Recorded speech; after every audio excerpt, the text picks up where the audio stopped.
저는 살면서 참 다양한 종교의 사람들을 만나볼 기회가 있었던 것 같아요.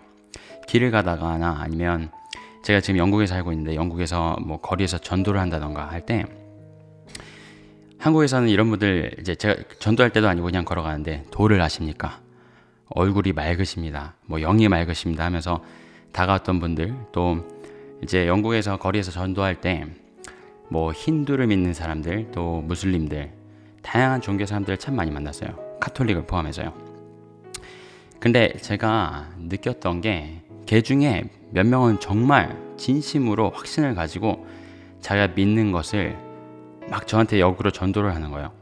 그리스도 예수의 복음을 설명을 하는데 오케이 내가 네 얘기를 들었으니까 너도 내 얘기 들어봐 하면서 끝까지 자기 얘기를 하고 또 자기 것을 주고 가면서 제가 그 모습을 보면서 가끔 이런 생각을 했던 기억이 나요. 이 세상에 단 한 가지의 진리가 존재한다면 이 정말 셀 수 없이 많은 종교들은 다 어디서 왔을까? 그들의 믿음은 도대체 어디서 왔을까? 그런 생각을 해봤습니다. 안녕하세요 여러분. 오늘 거스펠 스테이션 10번째 시간에 오신 여러분 환영합니다. 오늘은 저희가 종교의 실체에 대해서 얘기해 보려고요. 오늘의 부제는 이렇습니다. 하나님처럼 되고 싶었던 사탄의 모조품. 제가 지난 시간에 이제 하나님의 심판에 대해서 메시지를 전하면서 하늘 법정에서 그 검사로서 역할을 감당한 게 사탄이라고 이제 그런 표현을 드렸었는데, 왜냐하면 성경에 밤낮 그가 우리를 참소한다 그러죠. accuse 하는 거예요. 제가 저거 잘못했어요. 저주를 지었어요. 근데 오늘은 제가 성경의 진리 앞에서 또 인류의 역사 가운데서 이 말씀을 토대로 사탄의 실체를 폭로하는, 오늘은 제가 검사의 자격은 없지만 진리를 통해서 진리가 폭로하는 사탄의 정체, 종교의 정체를 나눠보려고 합니다. 그럼 바로 시작하겠습니다. 인류 역사는 종교의 역사라고 말할 수 있어요. 과언이 아니에요. 이건 절대. 여러분 얼마나 많은 종교들이 있는지 아세요? 여기 이제 제가 심볼을 몇 개를 넣어봤는데 사실 제가 여기 있는 심볼들을 다 몰라요. 뭐 이슬람이나 뭐 이제 기독교의 십자가나 이런 몇 가지는 아니지만 또 동양에서 오신 분들은 뭐 음과 양 그리고 여기 다윗의 별 유대교를 나타내는 것도 있고 그런데 제가 너무 모르는 게 많구나 싶어서 살짝 제 종교에 대해서 짧게 조사를 했습니다. 보여드릴게요. 세상에는 종교가 굉장히 많은데요. 그 중에서 50만 명, 여러분 50만 명이면 어떤 숫자인지 아시죠? 여기 신천지도 못 들어가요. 50만 명은. 자, 50만 명이 넘는 종교만 세계 주요 종교들을 적어왔는데 22가지가 되더라고요. 이제 기독교부터 시작해서 이슬람교, 그다음에 무신론자, 불가지론자, 무종교자, 세속주의, 그다음에 힌두교, 불교 해서 쭉 이제 제가 굳이 다 읽지는 않겠지만 이렇게 많은 종교가 있다고 합니다. 이걸 보니 여기 있는 분들을 제가 다 만나보지 못했구나라는 생각이 들었고요. 이 질문이요. 도대체 이 수많은 종교들이 어디서 왔을까? 하면서 이제 성경에서 뭐라고 이걸 말씀하시는지 묵상을 하게 됐어요. 성경과 인류 역사의 고발, 그리고 이 에덴 동산에서 시작해서 바벨탑 사건, 그리고 오늘날까지 이어지는 이 사탄의 모조품이 무엇인지 성경을 통해서 알아보도록 하겠습니다. 말씀 한 구절 볼게요. 계시록 17장 18장 말씀입니다. 길어서 제가 조금 압축했는데요. 다 읽지는 않고요. 몇 가지만 읽어드릴게요. 7대접을 가진 7천사 중 하나가 와서 내게 말하여 이르되 이리로 오라. 마늘 물 위에 앉은 큰 음녀가 받을 심판을 내게 보이리라. 땅의 임금들도 그와 더불어 음행하였고 땅에 사는 자들도 그 음행의 포도주에 취하였다. 그리고 이제 여인이 짐승을 타고 나타나는데요. 짐승의 몸에는 하나님을 모독하는 이름들이 가득하고, 그리고 7머리 10뿔, 이제 짐승을 묘사하는 장면이죠. 그리고 여인을 묘사하는 장면, 화려하게 입었어요. 자줏빛과 붉은빛, 금과 보석과 진주로 꾸미고 손에 금잔을 가졌고 가증한 물건과 음행에 더러운 것들이 가득했다고 합니다. 그리고 나서 재미있는 장면이 있어요. 그 여인의 이마에 써 있는 글귀가 있습니다. 비밀이라, 큰 바벨론이라, 땅의 음녀들과 가증한 것들의 어미라. 길죠? 이마에 적혀 있기는 긴데 이 긴 문장이 그 음녀의 이마에 적혀 있습니다. 이 여인이 성도들의 피와 예수의 증인들의 피에 취해 있어요. 그래서 사도 요한이 이걸 보고 놀랍고 기이 여겨요. 그때 천사가 와서 내가 이 비밀을 알려주겠다 라고 말씀하시는 장면입니다. 그리고 이어진 18장에 이제 바벨론과 음녀의 심판의 장면이 나와요. 다 읽진 않고 또 몇 가지만 읽겠습니다. 귀신의 처소와 각종 더러운 영이 모이는 곳과 각종 더럽고 가증한 새들이 모이는 곳이 이 바벨론이래요. 그리고 이에 이 바벨론의 그 음행의 진노의 포도주로 만국이 취해버렸어요. 아까 읽었죠, 전장에서. 그래서 만국이 무너졌으며 또 땅의 왕들이 그와 더불어 음행하였으며 땅의 상인들도 그 사치의 세력으로 치부, 이제 부자가 되었다는 거죠. 그러면서 말씀하세요. 내 백성아, 거기서 나와 그의 죄에 참여하지 말고 그가 받을 재앙들을 받지 말라. 자, 성도들 향한 음성이 잠깐 들어가 있습니다. 그러면서 이 여인에 대해서 더 묘사가 이어지는데요. 이 여인이 스스로한테 말하기를 나는 여왕으로 앉은 자요, 과부가 아니라, 이런 표현을 써요. 근데 이제 그 여인에게, 그 음녀에게 또 바벨론에 심판이 임하는데 하루아침에, 정확히는 1시간 만에 이 바벨론과 음녀가 심판을 받습니다. 18장에 나온 내용이고요. 그리고 이 땅의 상인들, 왕족들이 그의 복술, 주술 혹은 마술로 말미암아 미혹이 되었다라고 묘사가 되어 있습니다. 여러분 그거 아세요? 그 요한계시록에 이제 3가지 7인, 7나팔, 7대접의 심판이 나옵니다. 첫 2장에는 이제 교회에게 주시는 메시지들이 나오고요. 이 정말 중요하잖아요. 요한계시록의 한 절도 한 장도 너무너무 중요한데 이 마지막 때의 이 엄청난 타임라인을 담고 있으니까요. 근데 자그마치 이 요한계시록의 제일 마지막에 저희가 전에 본 천년왕국 바로 전에 2장이나 할애를 해서, 성경이 2장을 할애해서 바벨론과 음녀에 대해서 묘사를 하고 그의 심판을 이야기하고 있어요. 그 심판이 끝나고 나서 하늘에서 얼마나 큰 기쁨과 찬양이 있는가 라는 장면이 또 나옵니다. 재밌죠? 그 적그리스도, 저희가 그 너무 잘 알고 있는 적그리스도도 심판하는 장면이 고작 4절밖에 안 돼요. 그냥 아주 간단하게 지나갑니다. 근데 이 바벨론과 큰 음녀, 이 큰 바벨론에 대한 묘사가 성경의 2장을, 요한계시록의 2장을 할애해서 설명을 해요. 제가 이 요한계시록에 등장하는 이 음녀, 그리고 비밀이라고 적혀있는, 그리고 이 천사가 사도 요한에게 내가 그 비밀을 알려주겠다 말했던 이 음녀가 이 종교의 실체를 푸는데 성경에서 우리에게 던져주는 진리의 메시지라는 것들을 묵상하면서 알게 됐어요. 그리고 사실 이 메시지가 제가 뭐 새롭게 깨달은 건 아니고요.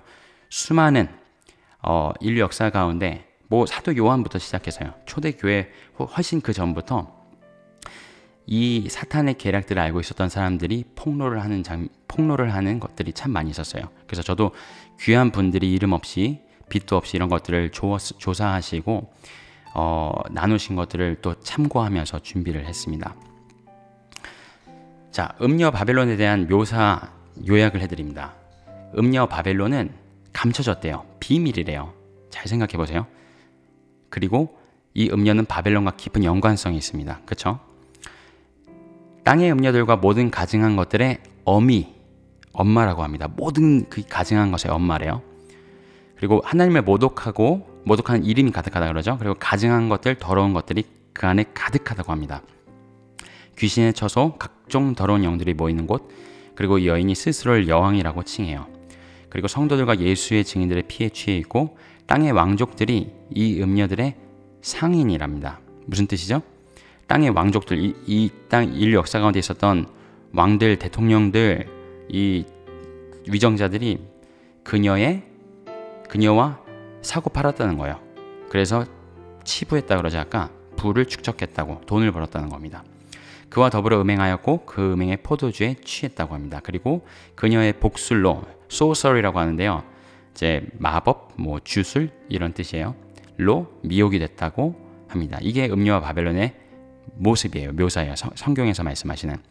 저희가 이것들이 무엇을 의미하는가, 인류 역사 가운데 어떻게 드러났는가, 또 성경에서 어떻게 기록하고 있는지를 살펴보도록 하겠습니다. 자, 사탄의 모조품이라고 제가 오늘 부제를 달았는데, 여러분 진짜와 가짜는 항상 차이가 있죠.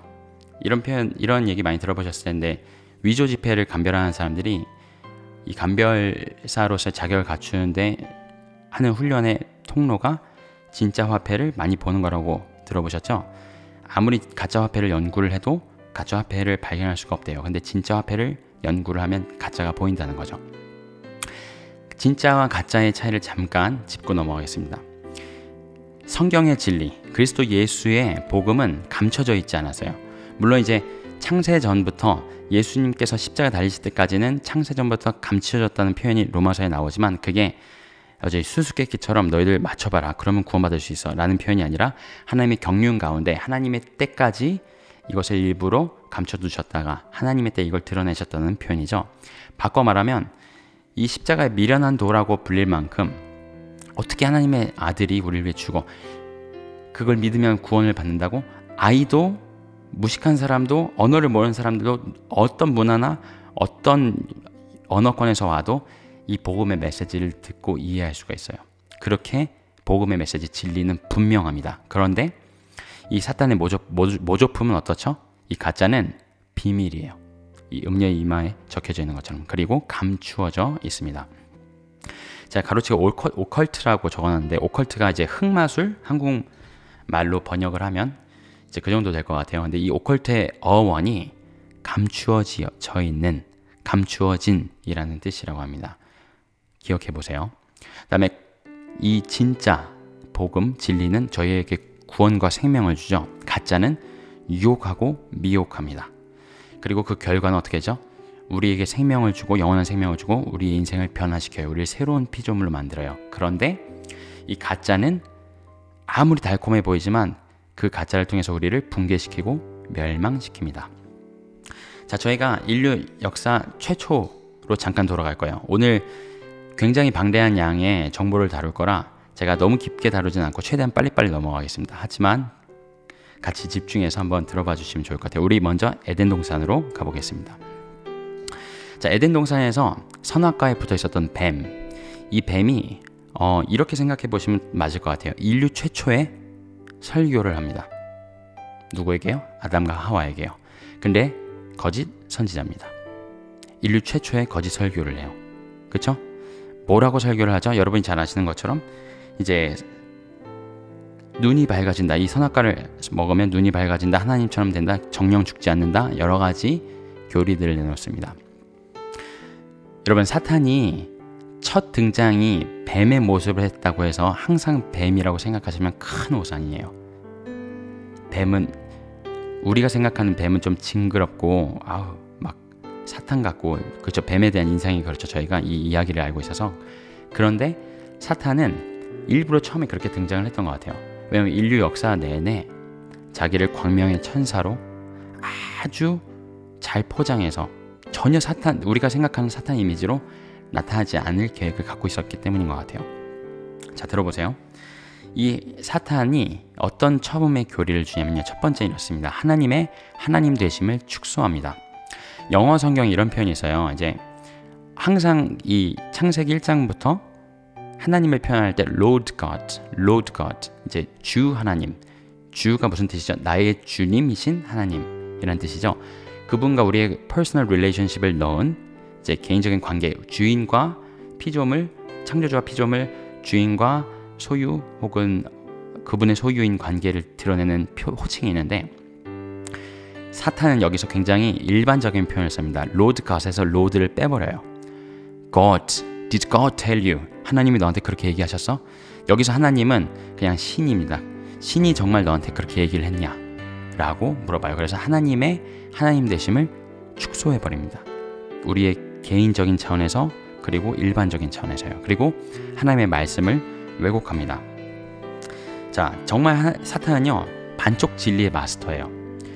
이 진리를 갖고 오는데 진리를 먼저 가지고 와요. 제가 뭐라 그랬죠? 설교를 한다니까요. 와서 하나님에 대해서 알려주는 장면이에요.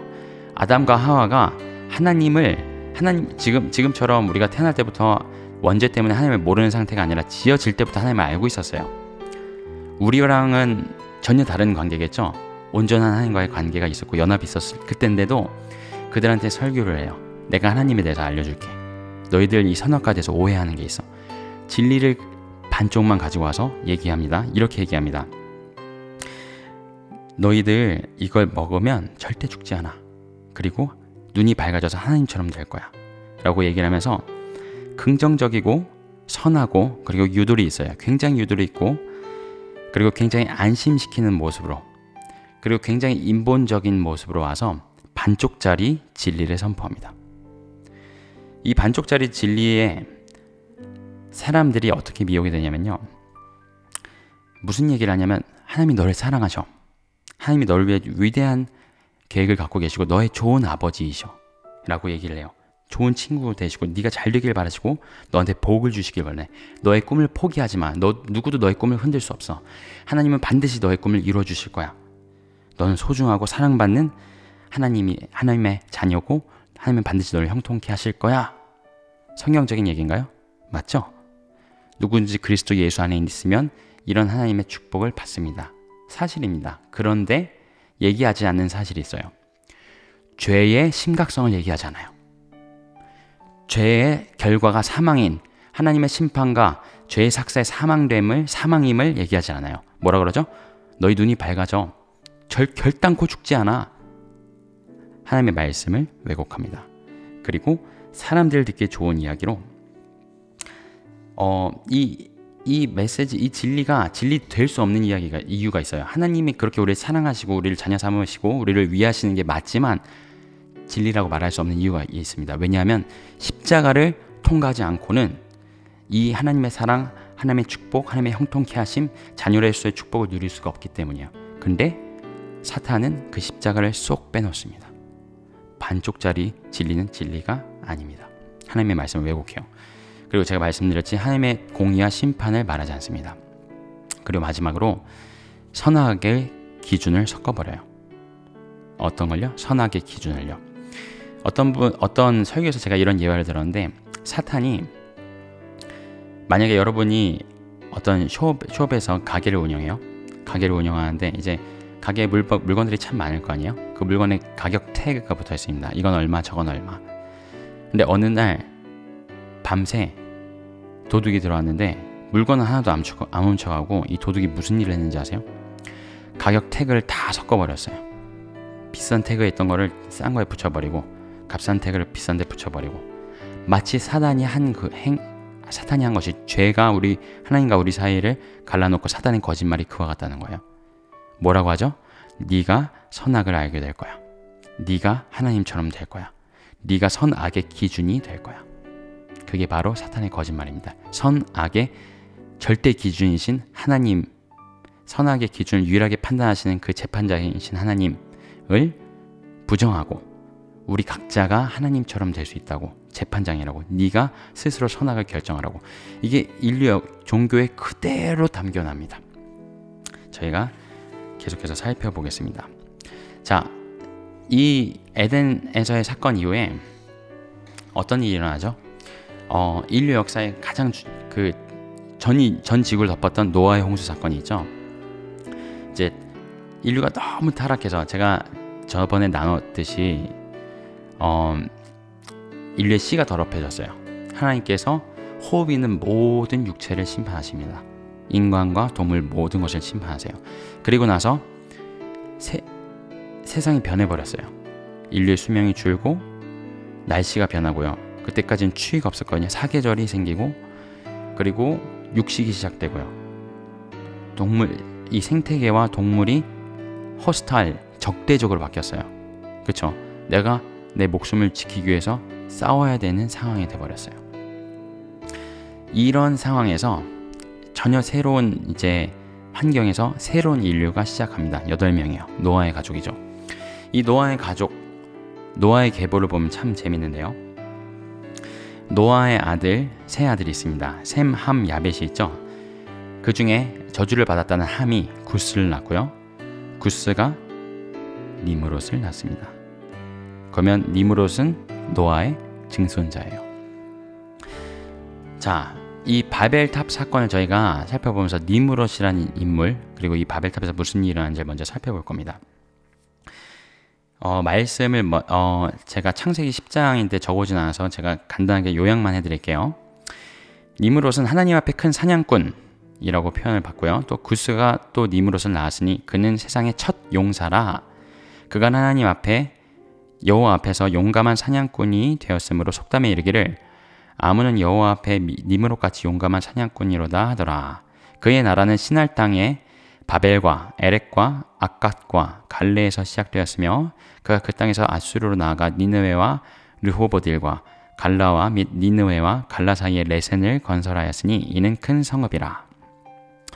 자, 니므롯의 이름 뜻은 이렇습니다. 대적하는 자, 반역하는 자라는 뜻을 갖고 있습니다. 그는 하나님 앞에 특이한 사냥꾼이라고 혹은 용감한 사냥꾼 이런 표현이 쓰는데요. 그게 이제 원어를 보면 깃보르라는 뜻이고요. 그 의미는 강력한 자, 또 폭군, 영웅, 지도자라는 뜻을 갖고 있다고 합니다. 그리고 이제 사냥꾼이라는 표현이 나오는데, 그래서 니므롯이 사냥을 잘했나 보다. 뭐 에서도 사냥했다 그러잖아요. 그렇게 생각하실 수도 있는데 물론 사냥도 했을 거예요. 왜냐하면 그 당시에 용사를 이제 싸우는 전사를 키우는 도구로 사냥을 활용했다고 해요. 그래서 이 사냥꾼을 짜이드라는 어원을 갖고 있는데 짜이드의 의미는 추격하는 자, 사냥하는 자인데요. 이 사냥하는 자는 동물만 아니라 인간을 사냥하는 자라는 뜻을 갖고 있었다고 합니다. 이 니므롯이 이제 노아의 홍수 이후에 새로운 인류에 펼쳐진 시대 가운데 최초로 8개의 고대 도시를 건설합니다. 제가 아까 읽어드렸죠. 창세기 10장 9절에 나오는 말씀입니다. 이 니므롯은 하나님을 대적하는 용사였어요. 만약에 이 니므롯이 자기 힘을 가지고 이 새롭게 펼쳐진 세상 가운데서 그래 우리가 이 힘을 가지고 사람들을 보호해 줘야지 라고 했다면 얘기가 달라졌겠지만 그는 자기의 힘과 권력을 가지고 왕으로 추대를 받습니다. 그리고 나서 여러분이 잘 아시는 것처럼 시날 땅에서 사건이 벌어졌죠. 시날 땅에서. 자, 바벨탑 사건입니다. 창세기 11장. 온 땅의 언어가 하나요 말이 하나였더라. 이에 그들이 동방으로 옮기다가 시날 평지를 만나 거기서 거류하며 서로 말하되 자, 벽돌을 만들어 견고히 굽자 쭉 하면서 우리가 성을 건설해서 그 탑 꼭대기를 하늘에 닿게 하여 우리 이름을 내고 온 지면에서 흩어짐을 면하자 라고 말합니다. 이때 여호와께서 이 사람들이 뭘 하는지를 보러 내려오세요. 그렇죠? 그 절에 나오죠. 다음 절들에. 그래서 보시고 나서 이렇게 표현을 하시는데 이들이 언어도 하나고 한 족속인데 이 일을 하고자 시작했으니까 막을 수가 없을 것이다 라고 말씀하시고 그래서 어쩔 수 없이 우리가 그 언어를 혼잡케 해서 서로 알아듣지 못하게 하고 흩자. 그래서 그 일이 이루어졌고 그들이 도시를 건설하는 게 그쳤고 그 이름을 바벨이라 하였다. 그래서 여러분이 잘 아시는 이제 바벨탑 사건이 이렇게 일어납니다. 여러분 이 바벨의 뜻이 있어요. 바벨이라는 뜻이 무슨 뜻이냐면요. 하늘의 문이라는 뜻입니다. 하늘의 문, 하늘을 향한 문, 하늘로 가는 문이라는 뜻이 바벨이라는 뜻입니다. 여러분 많은 분들이 바벨탑이 이렇게 여러 그림들 보셨죠? 이렇게 동글동글하게 올라가는 탑 모양이었다. 뭐 무슨 마천루처럼 스카이스크래퍼처럼 이렇게 큰 높고 길쭉한 탑이었다. 라고 이제 저도 그런 이미지를 많이 본 기억이 있는데 실제 역사가들이 고증을 해서 증명을 하기는 피라미드 모양이었다고 합니다. 제가 이따가 이미지 자료들을 다 보여드릴 거예요. 이 바벨탑 사건은 두 역사학자에게도 기록이 돼 있어요. 제가 간단하게 소개해드릴게요. 자, 기원전 400년대 그리스 역사학자 헤로도토스가 메소포타미아 지역을 이제 방문하고 나서 그 바벨탑에 터들이 남아있고 그거와 비슷한 것들이 남아있는 것들을 보고 기록한 기록을 저희가 살펴볼 수 있어요. 지금 현재 이제 이라크 지역이거든요. 이렇게 기록을 했습니다. 이것은 이제 바벨탑의 터죠. 이것은 아직도 존재한다. 탑의 높이는 91m에 달한다 라고 기록했습니다. 이제 세계 1차 대전 후쯤에 독일의 역사학자들이 이 지역을 다시 한번 연구를 하고 모형을 이제 재건을 하는데, 그게 이제 모형이 피라미드의 형태와 가장 가까웠다고 합니다. 그리고 이제 그 두 번째 신관 베로수스라는 BC 3세기경의 바벨론의 신관이자 역사가가 있었는데, 이 베로수스도 기원전 3세기예요. 이렇게 기록을 합니다. 최초의 사람들은 자신의 힘을 너무 믿어 신을 경멸하고 자신이 신보다 위대하다고 생각했다. 신이 있는 곳에서 바람이 불어와 탑을 무너뜨렸다. 탑의 폐허는 바벨이라고 이름이 불려졌다. 다른 언어로 말을 하게 되었다. 이건 성경의 얘기가 아니라 이제 세상 역사가 아주 오래전에 있었던 그리스 역사학자 헤로도토스와 이제 바벨론의 신관이자 역사가 베로수스가 한 말입니다. 이게 바로 그 역사가들이 고증해낸 바벨탑의 모습이에요. 저희가 알고 있는 이제 이집트 피라미드랑은 똑같지는 않죠. 피라미드가 이렇게 매끈한데 여기는 이제 계단식으로 돼 있습니다. 하지만 형태는 그 피라미드랑 이제 동일하고요. 그 큐브 아시죠? 그러니까 가로, 깊이, 높이가 모두 동일했다고 합니다. 정육 면체에 안에 들어가는 피라미드 형태였다고 해요.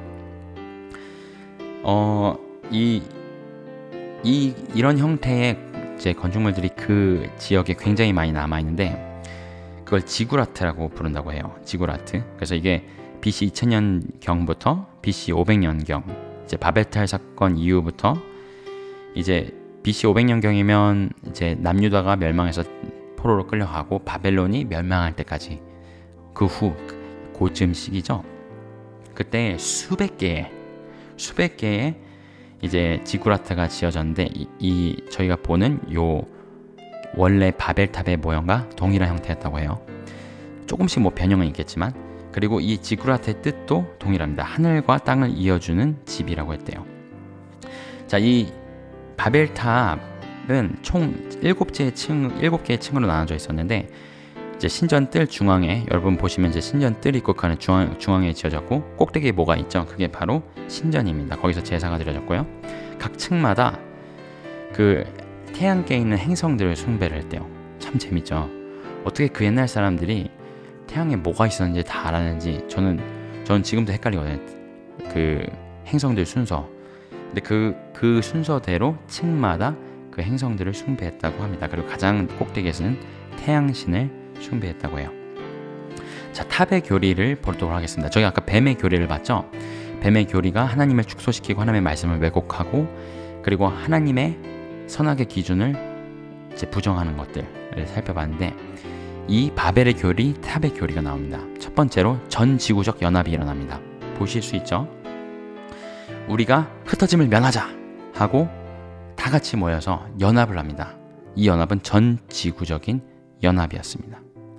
연합이요. 연합은 항상 좋은 건 아닙니다. 그리고 두 번째 교리입니다. 자신을 높입니다.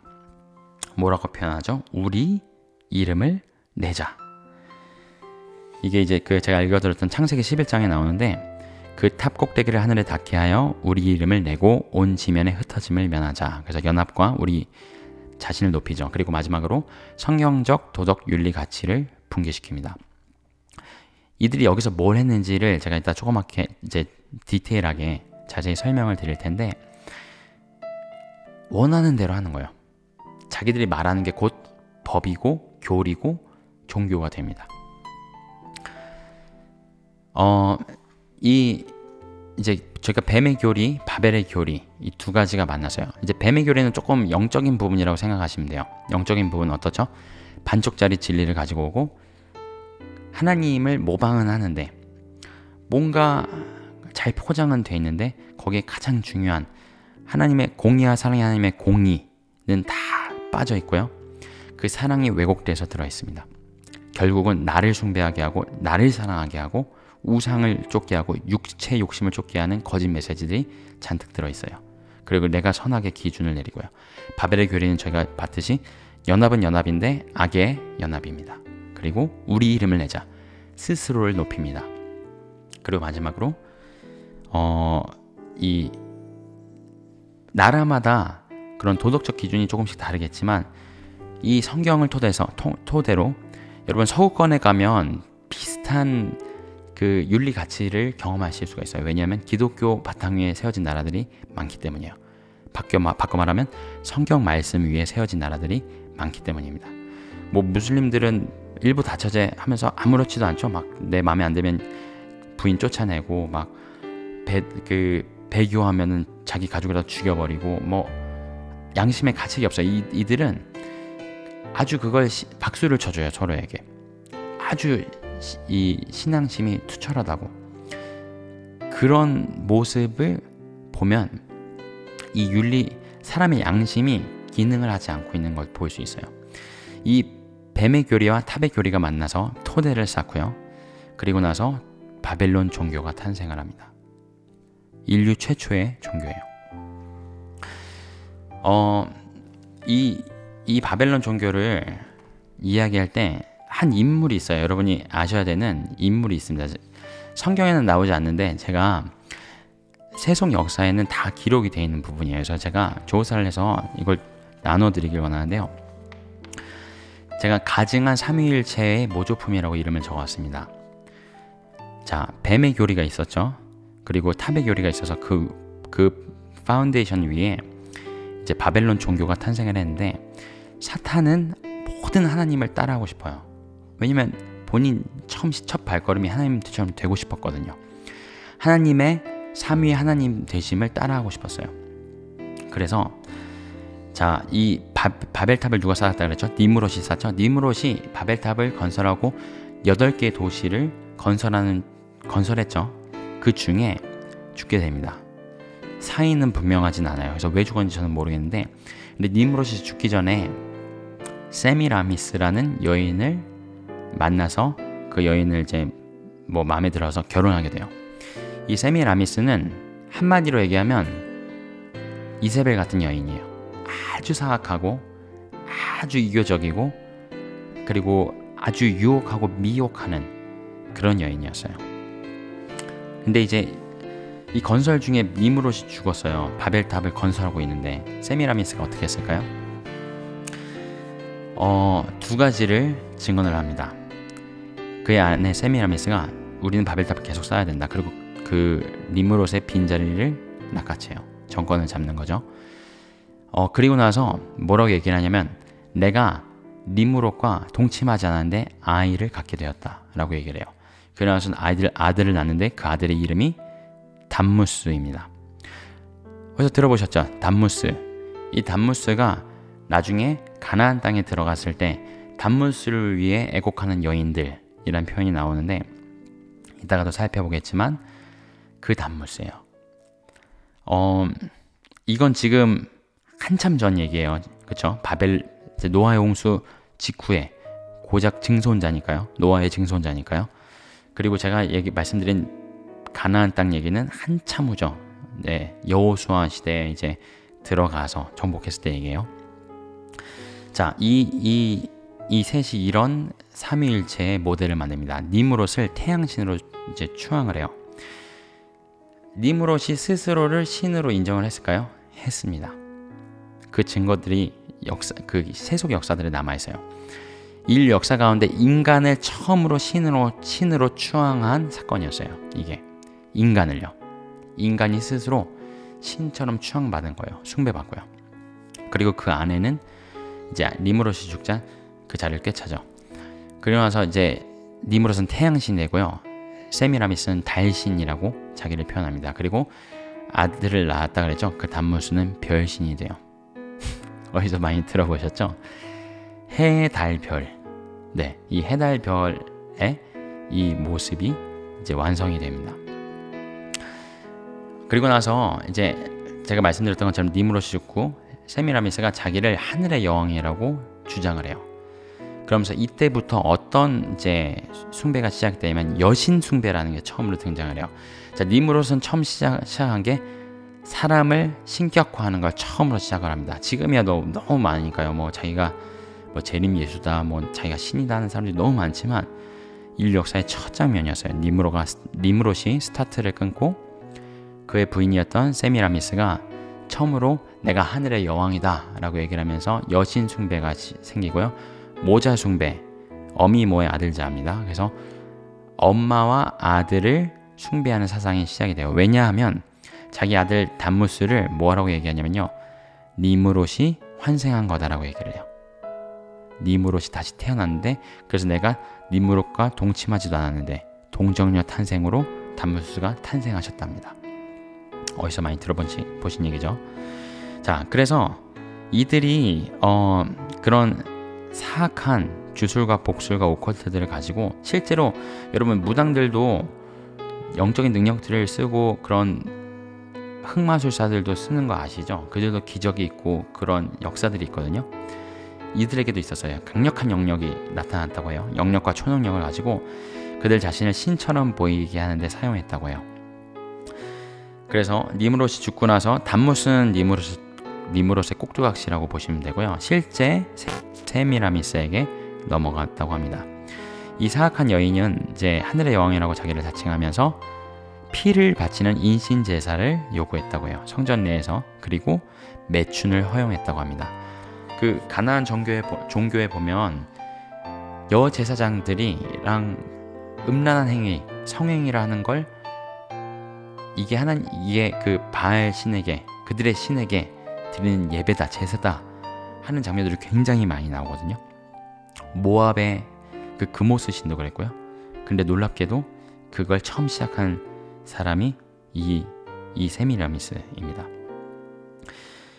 그리고 이 그녀가 결국은 죽었죠. 아무리 자기가 신이라고 해도 다 죽죠. 죽고 나서 이 세미라미스의 신비한 공적이 온 땅으로 퍼져갔대요. 명성으로 퍼져갔고, 그 당시에 슈퍼파워였던 이제 바벨론, 이 바벨과 이 도시들을 통해서 이 바벨론의 종교, 이 이방 종교 혹은 이 최초의 종교가 온 세상으로 떠나가게 이제 펼쳐지게 됩니다. 제가 간단하게 지도를 준비해 왔는데요. 여기 보시면 이제 지금 이라크 지역이 바벨 땅입니다. 바벨 땅에서 이제 바벨탑이 지어졌던 땅이에요. 그래서 여기서 이제 노아의 홍수 이후에 인류가 갈라지잖아요. 그것과 더불어서 바벨탑에서 하나님께서 이제 언어를 섞으시고 나서 이제 이 땅이 이렇게 사람들이 펼쳐져 가기 시작을 합니다. 그래서 셈의 후예가 밑으로 내려가고 이제 쿠스 이제 함이죠. 쿠스의 후예가 이제 아프리카 땅으로 갔다고 많이들 얘기를 하고요. 그리고 뭐 이제 여러 것들이 있는데 재미있는 게 있어요, 여러분. 제가 아까 이제 그 바벨탑이 피라미드 형태였다라고 말씀을 드렸잖아요. 전 세계에 피라미드가 있는 거 아세요? 근데 이 동선을 따라서 피라미드가 퍼지기 시작합니다. 제가 이 근처에 있었던 피라미드를 조사해서 표시를 해보니까 그 지금 이라크 땅 그 바벨탑이 있었던 그 주변에 지구라트하고 제가 아까 설명드렸던 그런 형태의 신전이 지금도 58개 정도 있대요. 지금도요. 그 당시에는 얼마나 많았을까요? 그렇죠? 뭐 수백 개 넘었겠죠. 그리고 여러분이 잘 아시는 이집트의 피라미드, 그리고 저기 케냐 그 이집트 땅에도 이제 수많은 피라미드가 저기 아프리카 땅에도 이제 지어지고요. 그리고 유럽 땅에도 사실 많이 있어요. 이제 피라미드 형태는 아니지만 그런 신전들이 많이 있고요. 그리고 거대한 피라미드가 보스니아에 있습니다. 보스니아는 이제 크로아티아 옆에 있는 나라거든요. 이태리에서도 멀지 않고 이 보스니아에 어마어마하게 큰 피라미드가 또 있어요. 그리고 아시는지 모르겠지만 중국에도 피라미드가 있고요. 캄보디아에도 있고요. 그리고 인도네시아에도 있고요. 그리고 제가 이제 중국에서 6개월 연변해서 이제 살 기회가 있었어요. 단기 선교사로. 근데 그 저희가 국사 시간에 배우는 뭐 장군총 배우고 뭐 저희 옛날에 고구려 역사 막 배우잖아요. 보면은 장군총, 옛날 왕들의 무덤 제가 가볼 기회가 있었는데 놀랍게도 다 형태가 피라미드입니다. 그래서 이 피라미드를 제가 이제 조사를 해봤는데 이게 전 세계에 있는 피라미드의 모습들이에요. 그리고 지역들인데 놀랍게도 전 세계에 있습니다. 그리고 뭐 계단식도 있고 매끄러운 형태의 피라미드도 있지만 대부분 다 이런 피라미드의 형태가 전 세계에 드러나게 됩니다. 그래서 지도로 간단하게 표현을 해봤는데요. 피라미드가 전 세계에 발견된 지역이 북아메리카, 남아메리카, 이제 멕시코에 엄청 큰 거 있는 것도 아시나요? 그리고 페루에도 있고요. 잉카 문명, 또 이제 유럽에도 많이 있고요. 아프리카, 또 이집트, 그다음에 아시아 땅에도 있고 이제 동남아시아에도 있고요. 북유럽에도 있습니다. 이렇게 전 세계에 피라미드가 보여지게 됩니다. 그래서 피라미드가 이렇게 이 바벨론 종교가 수출이 된 거죠. 전 세계에 퍼져가면서 그것과 함께 이제 펼쳐져 나간 것이 여신 숭배 그리고 모자 숭배의 이제 사상이었습니다.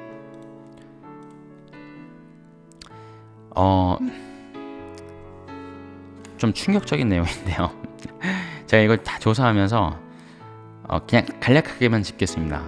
이미지들 막 이제 조사하다 보면 보게 되고 그러는데 제 영혼이 좀 헛구역질이 났어요. 그래서 그냥 간단하게만 짚겠습니다. 자, 이 세 니므롯 그리고 그 세미라미스 그다음에 담무스 이 거짓 3위 모조품이 이제 각 종교에서 어떻게 드러나는지 보세요. 자, 언어가 흩어졌으니까 저마다의 버전을 만들어야겠죠, 그렇죠? 그래서 애굽에서부터 이렇게 시작이 됩니다. 애굽에서는 니므롯은 오시리스, 그리고 세미라미스는 이시스, 다무스는 호루스. 여기서도 이제 오시리스가 먼저 죽어요. 니므롯처럼 이제 먼저 죽으니까 이시스가 막 이 죽은 동생한테 잡혀서 죽거든요. 그래서 토막 살인을 당하는데 그걸 다 가지고 와서 부활을 시켜요.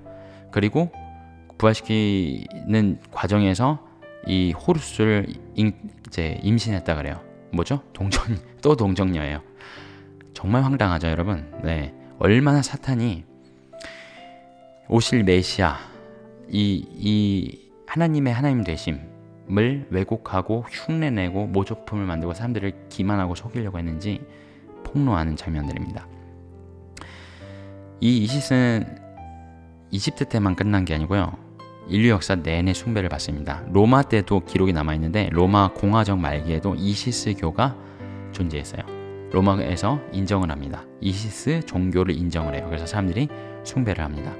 자, 가나안 땅에는 니므롯이 바알, 세미라미스는 아세라와 아스타롯으로 등장을 하고요. 담무스는 이제 수메르와 바벨론의 농경신으로 이제 모습을 드러내는데 담무스는 자기 이름을 그대로 써요. 담무스라고. 근데 재미있게도 최초의 선한 왕 이미지. 자, 여기 신들이 다 되게 좀 무자비하거든요. 무자비하고 잔인하고 막 근친상간하고 막 별일이 다 있는데 이 담무스는 최초로 되게 선한 목자 이미지로 등장을 해요.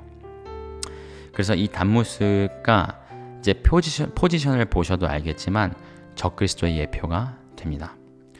자, 그리고 나서 이제 바벨론, 신바벨론이라고 적었는데 이거는 이제 옛날 그 노아 홍수 이후에 그 바벨탑에 있었던 바벨이 아니라 이제 그 신바벨론이죠. 그 남유다를 멸망시킨 그 바벨론에서는 이시타와 아스타르테라는 모습으로 등장을 합니다. 그리고 이게 이제 에베소와 소아시아 하면 이제 신약 생각나시죠? 다이아나 그리고 아데미 이제 이런 여신들로 등장을 하고요. 재미있게도 이제 이들도 동정녀와 달의 여신이라고 합니다. 이 두 여신도요. 그리고 여러분 이제 뉴에이지 운동하는 이제 페미니스트들이 그리고 레즈비언들이 가장 좋아하는 성녀래요. 수호 성녀래요. 수호 성녀. 이 다이아나와 아데미가요. 자, 그리스에서는 가이아. 이 가이아 여신은 그리스 로마 신화 너무 안 좋아하는데 그래서 조사를 살짝 해봤는데 대지의 여신이라고 불리고요. 대지라 하면 이제 땅의 여신인데 온 세상의 신들의 어머니라고 해요. 이제 그 그리스 로마 신화에 나오는 모든 신들의 어머니예요. 이 가이아라는 신이요. 여러분 제우스도 아시고 이런 유명한 이름들 아시죠? 그 모든 신의 어머니가 이 가이아라는 여신입니다. 그리고 그리스 로마 신화 이제 같은 거죠. 로마에서 그리스 문화를 수입했으니까 키벨레와 아티스 이 키벨레와 아티스는 저는 이제 전혀 모르는 이제 존재들이었는데 재미있게도 자기들의 성, 남자와 여자 성을 자기들이 결정을 해요. 그러니까 자기에게 남성성과 여성성이 있는데 그걸 나눠요. 그게 키벨레와 아티스가 돼요. 두 존재가 돼요. 요새 누구다가 얘기하는 거랑 되게 비슷하죠. 그런 공산주의, 뭐 성파괴, 다 창조 질서를 어그르고 이때 헤아릴 새로운 것이 없다고 이때부터 다 그랬습니다. 그리고 인도에서는 드바키와 크리시나, 칼리, 뭐 막 손 많은 이상한 막 괴기스럽게 생긴 여신들 많죠. 인도에 워낙 잡신들이 많지만 이제 다 이 니무롯과 세미라미스와 담무스의 다른 버전이라고 생각을 하시면 됩니다. 여러분 그거 아세요? 동양의 가장 이제 대표 선수 종교가 불교죠. 불교를 시작한 부다, 석가모니라고 저희는 알고 있는데 부다도 동정녀 탄생입니다. 그 탄생 신화를 들어보면 마야라는 이제 부다의 엄마가 마야였대요. 마야가 동정녀 탄생이죠. 그러니까 동침함 없이 석가모니를 낳습니다. 부다를 낳습니다. 참 황당하죠. 그리고 이제 이슬람 얘기를 빼놓을 수가 없는데 여러분 이슬람 심볼 제가 여기 그려놨는데 여기 뭐가 있죠? 놀랍게도 달과 별이 있어요. 어디서 가지고 왔을까요, 여러분? 실제로 이슬람 이 마호메드가 세운 교리들을 보면 이슬람의 알라 그리고 이제 막 마호메드가 죽고 막 계승해 가면서 그 역사들을 공부해 보면 실제로 달신이라는 표현들이 나와요. 그리고 별신의 개념도 나와요. 결국은 어디서 왔겠어요? 네, 이 첫 바벨론 종교에서 다 따온 거겠죠. 심볼을 하나만 더 보여드릴게요. 여러분 이 심볼 아시나요? 가운데 있는 심볼은 아시죠? 이제 여성을 상징하는 심볼입니다. 여러 사람들이 이제 이 심볼이 그 그리스 로마 신화에 나오는 아프로디테 여신, 사랑의 여신이라고 불리는 아프로디테의 거울에서 왔다고 알고 계시는데 사실이에요. 근데 그거보다 더 뿌리 깊은 역사에 있어요. 그걸 설명드릴 건데 그 옆에 있는 심볼이 뭔지 아세요? 바로 페미니즘 심볼입니다.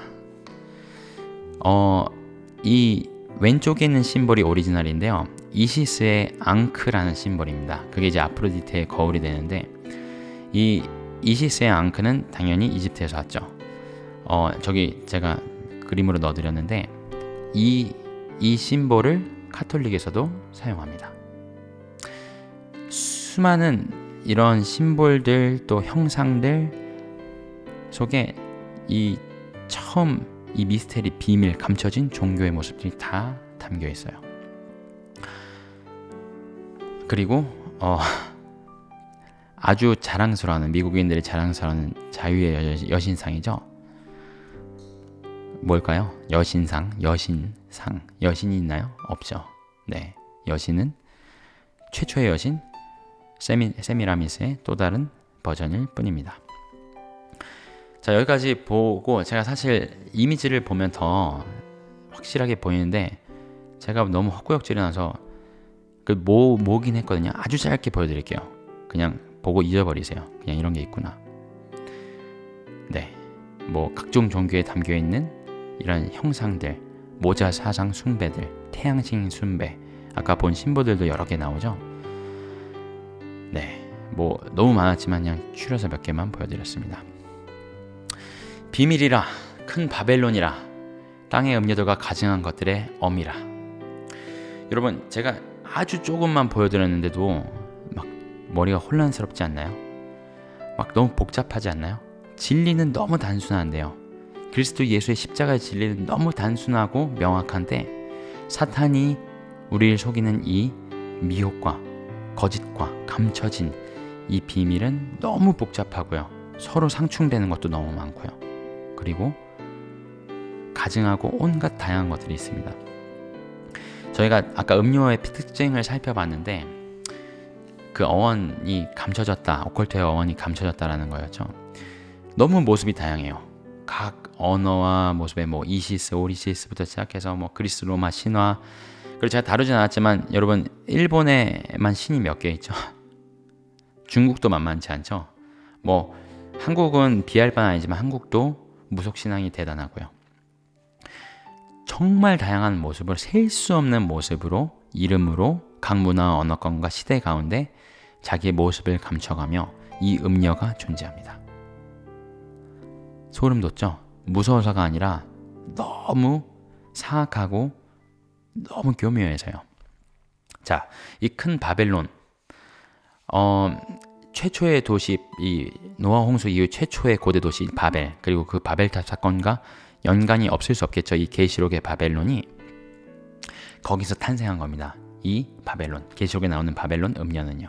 이 거대한 세력이자 이 음녀이자 이 거짓 교리이자 종교이자 이 가증한 이 음녀 곧 바벨론이 거기서 탄생을 했고 인류 역사 가운데 모습을 감춰가며 바꿔가며 존재해왔던 것입니다. 하나님을 모욕하는 이름들이 가득하다 그랬죠. 아까 그 여인이 음녀가 탄 짐승에 보세요 여러분. 저희가 본 이 가증한 것들이 다 보이시나요? 하나가 다 하나님의 이름을 모욕하는 것들입니다. 심볼이든 이름이든 형상이든 그 행위든 모든 것들이요. 이 모든 것들의 어미라 그랬죠. 모태, birthplace, 출생지. 그게 바로 바벨론입니다. 그 바벨탑이 세워졌던, 그리고 그곳에 니므롯과 세미라미스와 담무스 이 이자들, 그리고 거기에 중심이 누구였다고요? 세미라미스요. 그리고 각종 귀신의 처소, 각종 더러운 영들이 모이는 곳이라고 합니다. 모일 수밖에 없겠죠, 여러분. 이 묘사와 더불어서 이 요한계시록, 저희 아까 읽었던 요한계시록에 보면 세상 사람들이 이 바벨론과 음녀에 어떻게 놀아나는지, 그리고 그리스도 예수를 따른다는 성도들, 예수의 증인들이 어떻게 되는지가 또한 나옵니다. 먼저 이 여인은 성도들과 예수의 증인들의 피에 취해 있어요. 많은 그리스도 예수를 믿는 그 증인들을 죽였다는 거예요. 그리고 예수를 믿지 않는 그냥 일반 땅의 왕족들, 그리고 그들이 아까 말씀드렸던 것처럼 이 음녀의 상인들입니다. 그와 더불어 음행하고 음행의 포도에 취하고요. 그리고 그것을 통해서 엄청난 부를 쌓습니다. 이 만국이 온 세상이 음녀의 복술로, 이 마법으로 미혹이 됩니다. 이 마법은 성경에 나오는 단어입니다, 여러분. 복술, 정확한 뜻은 마법 주술 이런 뜻이에요. 그리고 성도들과 예수들의 피에 취했다. 네. 여기까지 얘기를 하면 이제 누가 생각이 나시나요? 이 선악과에서 시작됐던 뱀의 교리가 바벨의 탑과 또 세라미스에서 완성이 되죠. 이제 여신 숭배 사상, 모자 숭배 사상, 어디서 많이 듣던 얘기죠. 네, 다들 연상하고 계실 거예요. 모든 종교의 모든 가증한 것의 어머니가 됩니다, 세미라미스가. 그리고 그 시작된 종교가 지금 오늘날까지 이어집니다. 여신과 모자 숭배 말씀드렸죠. 그게 현재는 로마 카톨릭의 마리아 모자 숭배 사상으로 이어져 오고 있습니다. 여러분, 인류 역사 6천년을 살펴보면요, 그리스도 예수를 믿는다 하는 성도들을 가장 많이 죽인 한 교회가 있어요. 그게 바로 카톨릭입니다. 셀 수 없이 많은 사람들을 죽입니다. 셀 수 없이 많은 성도들의 피를 흘립니다. 순교의 피를 흘려요. 그게 카톨릭의 진짜 모습이에요. 그 카톨릭은요, 카톨릭 교회와 법안권, 곧 교황권을 성경의 진리 위에 둡니다. 본인들은 기독교라고 예수를 믿는다고 얘기를 하지만요, 그리스도 예수의 이름으로, 마리아의 이름으로 그런 얘기들을 하고요. 교황 무호설 얘기해요. 교황의 권위가 성경보다 위에 있습니다. 교황은 잘못을 말하는 거에 실수가 없다는 거예요. 교황 무호설. 그리고 수많은 성자들 있죠. 다 사람을 신격화해 놨어요. 본인들은 원치 않았겠지만 베드로 형님도 또 바울 형님도 수많은 성자들이 다 신격화되어 있어요. 아프면 이 성자한테, 재정 문제는 저 성자한테, 관계는 저 성자한테 가서 기도해야 된다. 온갖 가증한 교리들이 가득합니다. 그리고 태양신, 수많은 신부도 아까 보여드렸죠. 태양신이 있고요.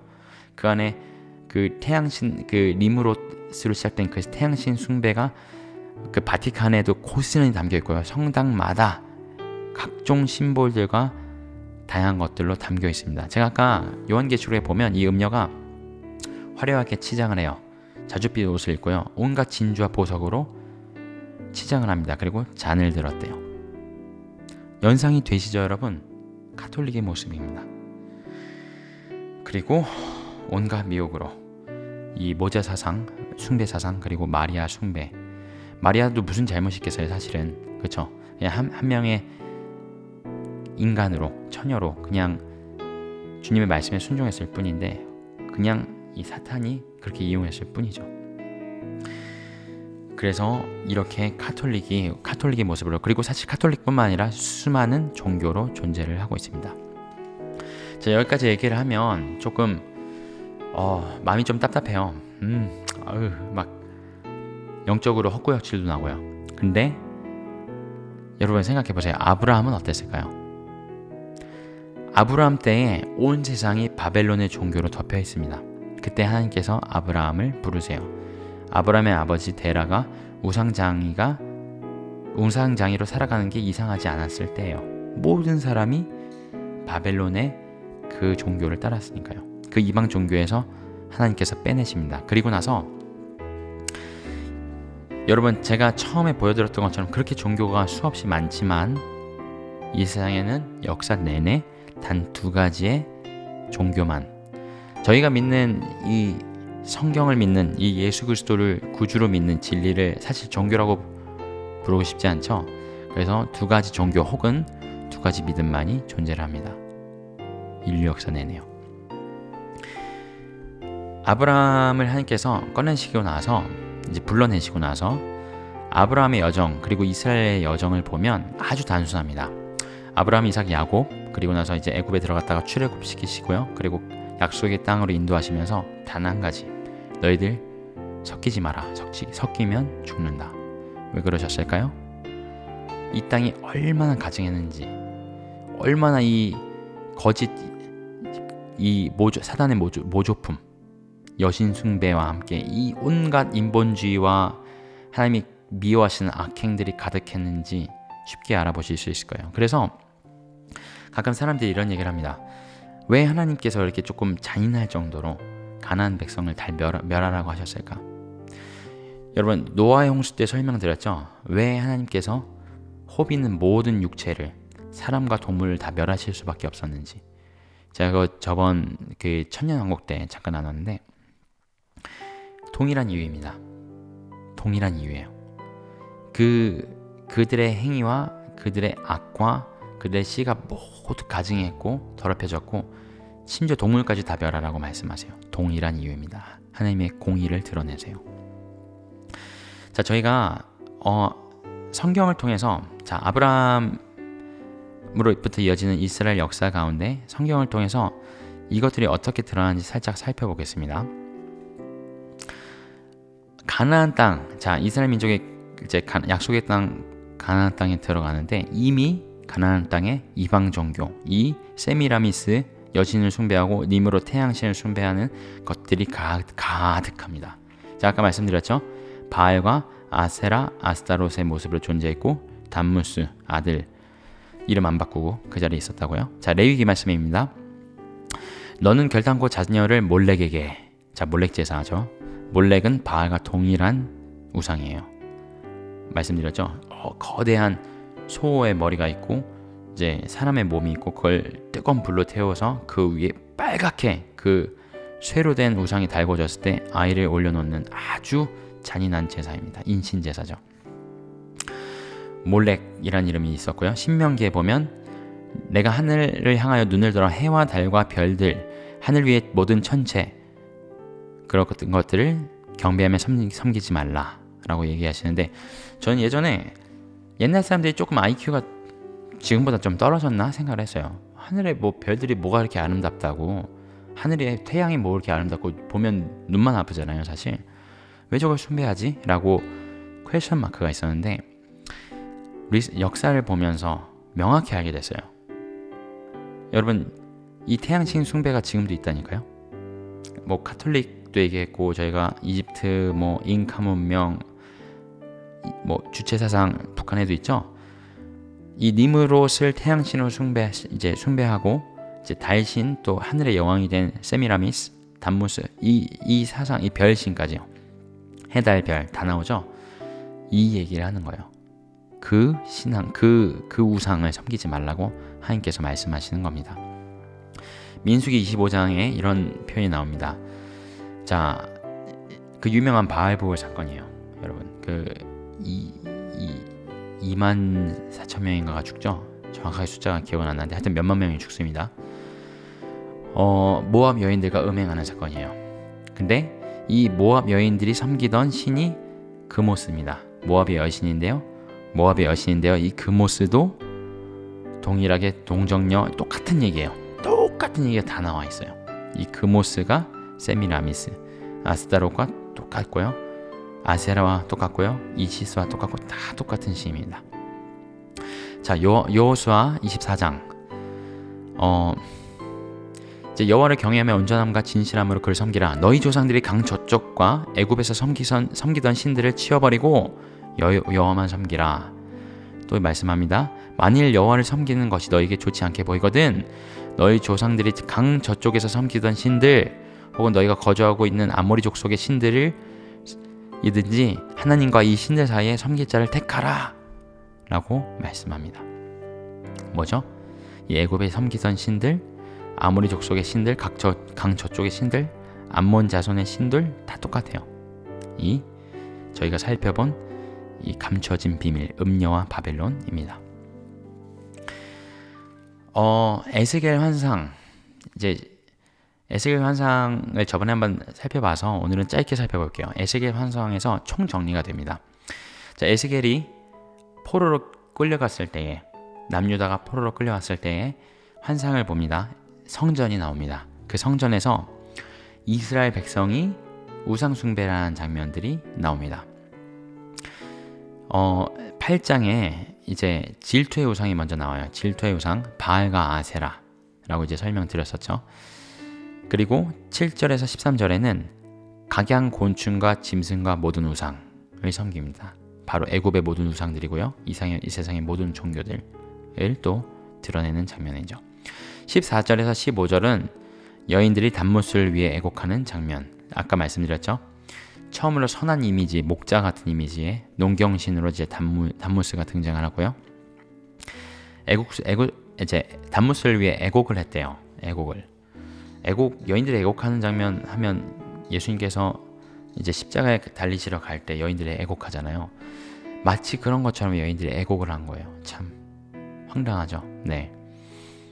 그래서 이제 이 단무스 이제 다 같은 신 이제 단무스를 위해서 애곡하는 장면이 나오고요. 그리고 마지막으로 16절에 25명의 이스라엘인들이 태양신에게 경배하는 장면이 나옵니다. 놀랍게도 이 장면이 어디서요? 성전에서요. 에스겔의 환상에서 총정리가 됩니다. 가나안 땅에서 저 세상 사람들이 하는 장면이 아니라 이스라엘 백성, 하나님의 선택을 받은 민족이 그것도 하나님이 예배하는 성전에서 이 모든 종류 정확하게 나오죠.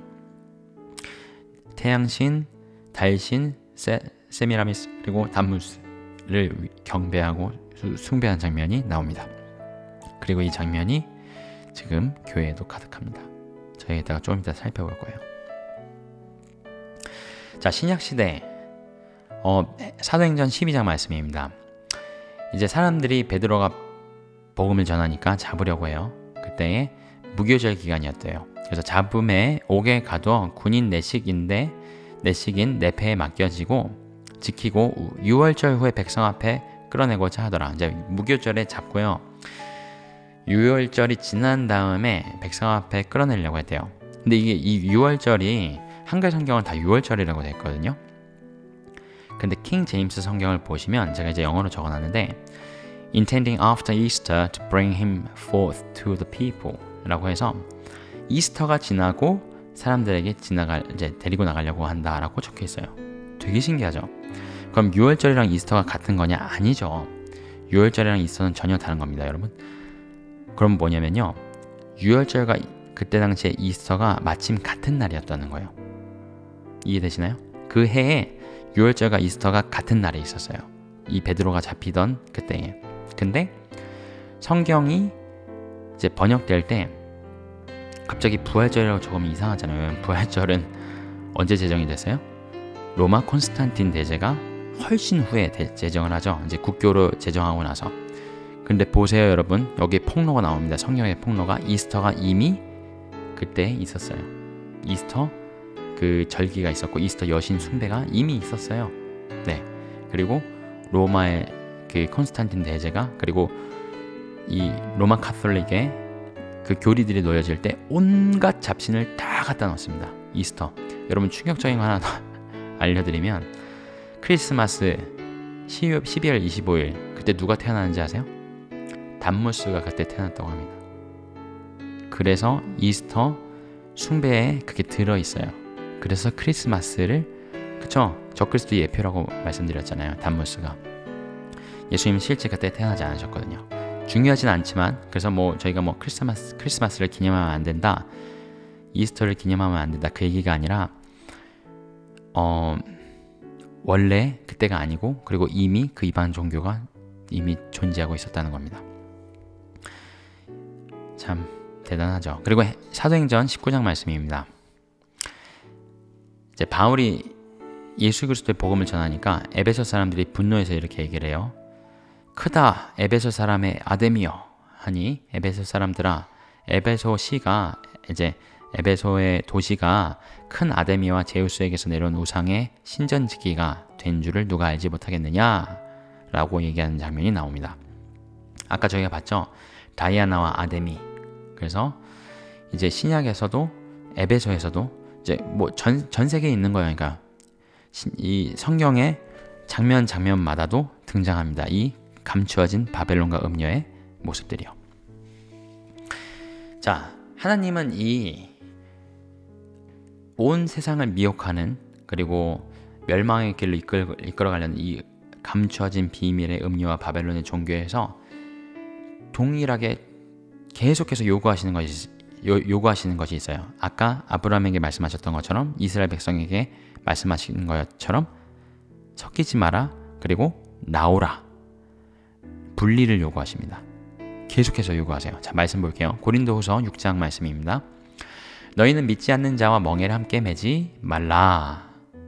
저희가 이 말씀을 믿지 않는 자와 결혼하지 말라라는 말씀으로 많이 이제 쓰죠. 그 말씀도 맞아요. 맞는데 설명을 합니다. 이 뜻을 그 이어진 절에서 이렇게 얘기를 해요.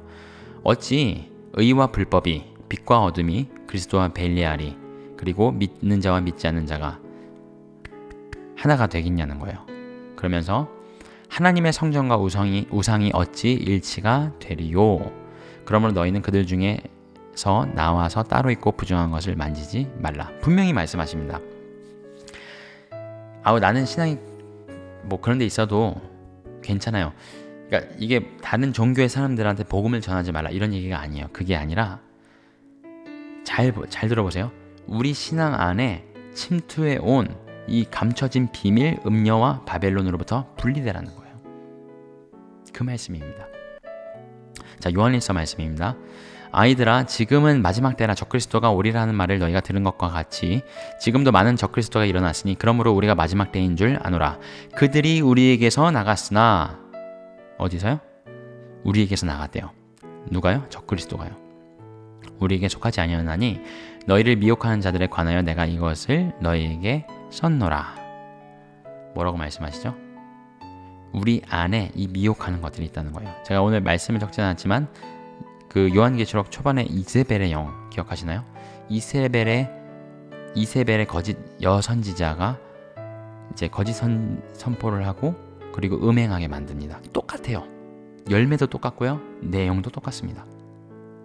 그렇게 마치 잠언서에 나오는 음녀처럼 누가 미련하게 지혜 없이 이 음부로 가는 길에 갈까 해서 달콤한 말로 유혹을 하지만 그게 뱃속에 들어가면 뭐라고 그러죠? 쓰고 모래같이 되고 우리의 영혼과 우리의 생명을 찌를 거라고 말씀하십니다.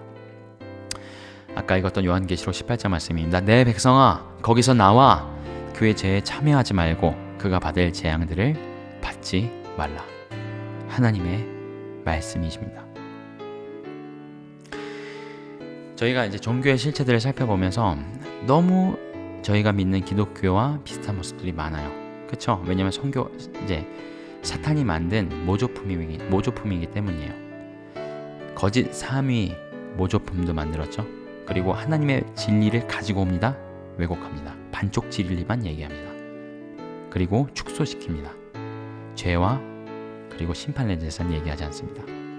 로마 카톨릭은 그냥 여러분 로마의 국교로 제정된 기독교 카피, 그러니까 진리 카피 종교라고 보시면 제일 쉬워요. 콘스탄틴이 환상을 보고 이제 그 로마의 국교로 크리스티아니티를 제정했다 그러죠. 그 환상도 가짜죠. 사탄이 준 환상이죠. 목적도 분명히 역사가들이 기록을 합니다. 그 로마를 통일하기 위해서 한 가지 종교가 필요했던 거예요. 그러니까 온갖 잡신을 그리스 로마 잡신들 다 갖다 넣고 로마 카톨릭을 만든 거죠. 이 모든 종교가 분리된 종교들이 다시 자기 뿌리로 돌아갈 예정입니다. 여러분 뭐 종교 통합 이런 얘기 많이 들어보셨죠? 에큐메니컬 무브먼트다 하고 뭐 WCC다. 그러면서 그들이 뭐라고 주장하는지 아세요? 모든 종교는 루트만 다르지 종착점은 같다라고 얘기합니다. 제가 처음에 그걸 저런 말도 안 되는 얘기를 한다 라고 얘기를 했는데 생각을 하고요. 오늘 말씀들을 묵상하면서 역사를 보면서 진짜 맞구나 라는 생각을 했어요. 뿌리가 다 똑같더라고요. 모양은 다 다른데 자기가 한 종교라고 얘기하잖아요. 사실입니다, 여러분. 그럼 여러분 거기 들어가시겠어요? 왜냐면 거긴 진리가 없거든요. 음녀와 바벨론의 미혹과 감춰진 비밀의 종교입니다. 그게 바로 종교 통합의 운동이고요. 오직 성경을 진리로 믿는 기독교요. 뭐 교파 얘기하는 거 아니에요. 성경을 진리로 믿는 기독교와 그리고 유대교만이 뿌리를 다르게 두고 있습니다. 오늘 마지막 얘기인데요. 이제 오늘날 우리 교회에 이 음녀, 이 감춰지고 비밀로 숨겨진 바벨론의 종교, 그녀의 전략이 깊숙이 뿌리 박혀 있어요. 그것을 마지막으로 폭로하고 저희가 어떻게 주의 백성들에게 말씀하신 거기서 나와라! 함께하지 마라! 라는 음성을 순종하며 나갈 수 있을지 마지막으로 살펴보겠습니다. 자, 이 예수 그리스도의 교회에 침투해서 미혹하는 음녀의 첫 번째 전략은 예배의 변질입니다. 예배를 변질시켜요. 어떻게 변질시키죠? 가장 지금 효과적으로 엄청나게 쓰고 있는 도구가 사실은 음악이에요. 예배 음악입니다. 저도 이제 찬양 사역자, 이제 찬양을 섬기고 있고요. 또 예배를 사랑하는 사람으로서 너무 이걸 생각하면 할수록 마음이 아프고 하지만 이걸 알려야겠다는 생각이 많이 들어요. 요새 예배의 모습들을 보면 막 세상적인 것들 못 따라해서 안달인 것 같아요. 그렇죠? 어떻게 하면 콘서트처럼 만들까? 조명은 어떻게 막 좀 어둡게 하고 막 화려한 조명을 넣고요. 그렇죠? 막 스모크도 피고요. 옷 차림은 막 이게 뭐 힙한 젊은이가 길 가다가 들어온 건지 막 온몸에 문신 있고요. 막 껌을 씹으면서 예배를 하지 않나. 막 세상과 다른 게 하나도 없어요. 모습부터요. 이건 이제 겨우 시작이에요, 여러분. 그러면서 이런 것들을 다 가지고 와서 예배를 섬기는 사람들이 그런 모습을 보고 있으니 이 어린 영혼들은 그냥 문이 열리는 거예요. 우와! 방종의 문, 자아 숭배의 문, 그냥 문이 열려버립니다, 여러분. 그 예배 현장에서요. 그리고 그 어마어마한 막 수천 명이 함께 예배드리잖아요. 막 메가처치들 보면요. 막 엄청난 막 비트와 음악들이 이제 쏟아져 나오죠. 거기에 뭐가 없죠? 거룩과 진리는 없습니다. 거룩과 진리는 없어요. 그리스도 예수의 십자가, 반쪽 복음만 얘기합니다. 하나님이 너를 사랑하셔. 너의 꿈을 지지하셔. 너는 소중해. 네 있는 모습 그대로 사랑하셔. 하나님이 저는 레즈비언인데 저를 있는 모습 그대로 사랑하세요. 이런 간증을 제가 수도 없이 들었어요. 그런 교회들에 참여하는 사람들, 참석하는 사람들. 우리는 정죄하지 않습니다. 그냥 그 사람들이 어디서 왔나, 어떤 삶을 겪어왔나, 그걸 듣고 그들이 동성애자든 뭐 낙태를 했든 거기에 대해서 어떻게 저희가 하나님인가요? 그걸 어떻게 정죄합니까? 이런 참람한 말들을 하면서 사람들께는 좋죠. 인본적으로는 좋죠. 야, 저 사람들 독선적인 막 기독교들도 많고 교회도 많은데 그런 사람들보다 훨씬 낫다. 세상 사람들은 그렇게 얘기할 수 있어도 기독교인들은 절대 그렇게 얘기할 수 없어요, 여러분. 1이라도 그런 생각 갖고 계시다면 여러분도 두렵고 떨림으로 진리 앞에서 여러분의 옷매무새를 다시 한번 보시기 바랍니다. 이 율법의 역할이 뭐죠? 거울입니다, 여러분. 거울이요. 내가 세상 기준으로 나를 판단하고 세상을 판단하고 있나, 아니면 말씀으로 기준으로 판단하고 있나 꼭 점검하세요. 안 그러면 미혹에 넘어갑니다. 자, 이 음악으로 이들이 영적인 엑스터시를 만들어요.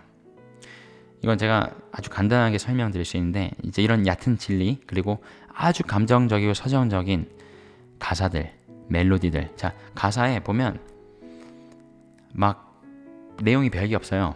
한 가사 몇 개를 한 10번이고 20번이고 계속 반복을 합니다. 끊임없이 반복을 해요. 그러면서 고조합니다. 반복하고요.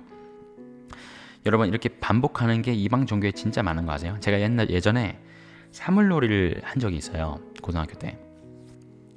사물놀이를 하면 이제 북을 치든 꽹과리를 치든 장구를 치든 계속 치잖아요. 그러면 이제 저는 그런 경험을 해보지 않았는데 그런 얘기를 들은 적이 있어요. 막 신내림을 받는다던가 무슨 이상한 지경에 들어가는 경우들이 있다라는 얘기를 들은 적이 있어요. 왜냐면 뭘 계속 반복하니까요. 그게 사람에게 어떤 효과를 주냐면요, 최면과 황홀경을 주는 효과를 합니다.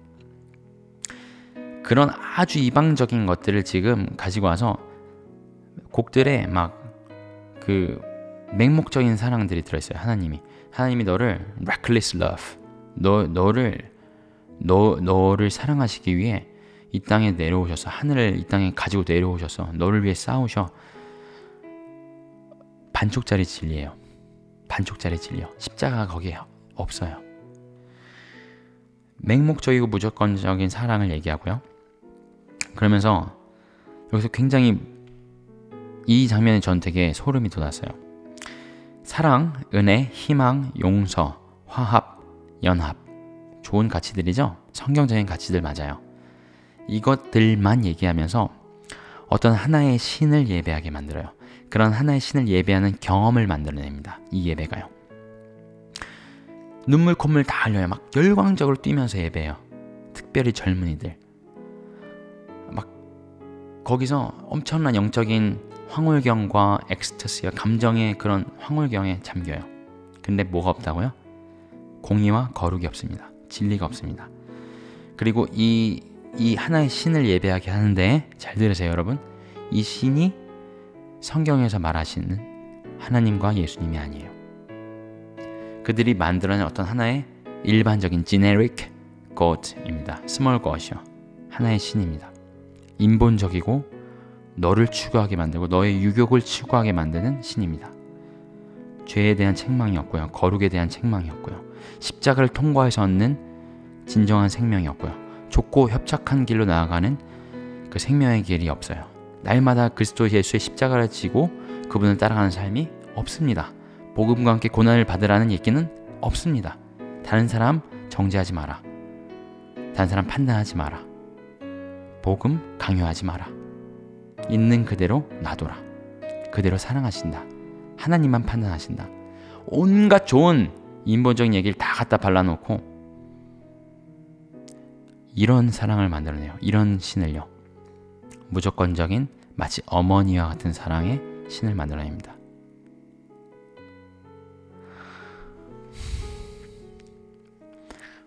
제가 잘 기억은 안 나는데 이 여신 숭배 사상이요, 여러분. 온 종교에 다 있어요, 여러분.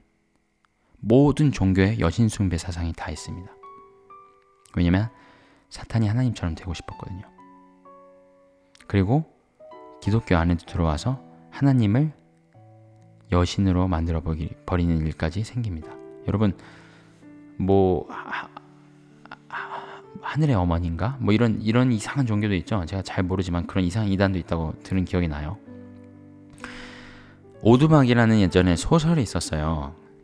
들어보신 분 있을지도 모르겠어요. The Shack라고 이제 영화로도 만들어졌죠. 근데 거기서 하나님을 그리고 성령님을 여자로 그립니다. 하나님을 흑인 여자로 그려요. 그 일반 사람들도 되게 호평을 해요. 아 좋다. 그리고 그리스도인들 중에 난 이런 아주 크리에이티브하고 참신한 접근, 특별히 여성분들이 굉장히 좋아하는 얘기들을 되게 많이 들었어요. 제가. 여러분 하나님은 변치 않으십니다. 그 하나님 역할을 했던 흑인 여자가 이런 표현을 해요. 내가 이 모습으로 너에게 나타날 수밖에 없었던 이유가 있어. 그 오두막에 나오는 인간 주인공한테 이런 얘기를 해요. 왜냐하면 네가 이런 모습이 필요했기 때문이야 라는 얘기를 해요. 어떻게 보면 하나님께서 나를 위하시는 것 같고 되게 하나님의 사랑의 이야기인 것 같은데, 뚜껑을 열고 보잖아요 여러분.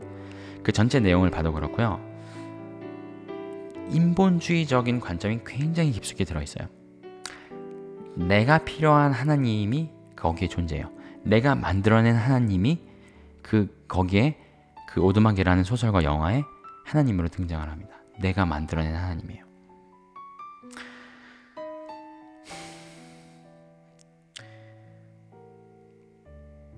열매가 어떻다고요? 육체의 욕심을 쫓게 하죠.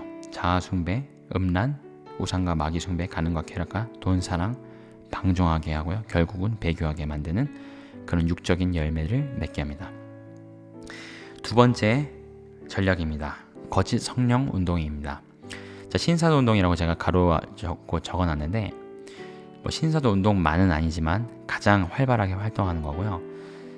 심플하게 결론을 말씀드리면요, 이들은 성령님을 어떤 능력처럼 다뤄요. 내가 좌지우지할 수 있는 하나의 비인격적인 능력처럼 다루고요.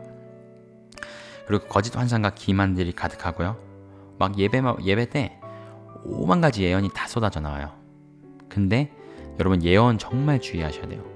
성경에서도 분명히 말씀하세요. 예언이 있고 기적이 있어도 말씀에 비추어 보라 말씀하십니다. 그리고 꿈과 환상이 있고 예언이 있을 때 그런 예언을 하는 선지자들 그 끝에 열매들을 분명히 보라고 말씀하세요. 그 열매를 보고 그들을 판단하라고 말씀하세요. 그게 기준입니다, 여러분. 이 신사도 운동가들의 열매가 어떤지 아세요? 간음, 그다음에 뭐죠? 그 번영신학, 뭐 세계 최고의 부자 목사들은 다 들어있습니다, 여러분. 다 들어있어요. 그 중에 한 목사는 얼마 전에 뭐 아내한테 람보르기니를 사줬대요. 그게 미국에서 이슈가 되니까 성명을 냈는데 막 화를 내면서 소셜미디어에 올렸더라고요. 내가 람보르기니를 사준 건 목사로서 사준 게 아니고 내가 한 여자의 남편으로 사준 거라고. 근데 너네가 왜 뭐라고 하냐고 하면서 내가 교회 돈을 썼냐 보라고. 내가 TV쇼 출연하고 책 판 돈으로 한 거라고. 이 목사가 그 조엘 오스틴 레이크우드 처치의 이제 협력 목사였다가 이제 처치 플란팅 해가지고 한 목사거든요. 어쨌든 열매들을 보세요, 여러분. 무슨 얘기를 하나. 이런 이제 기적과 체험 위주, 아주 주관적인 감정 위주의 믿음, 신앙, 그리고 복음 전파를 얘기하고요.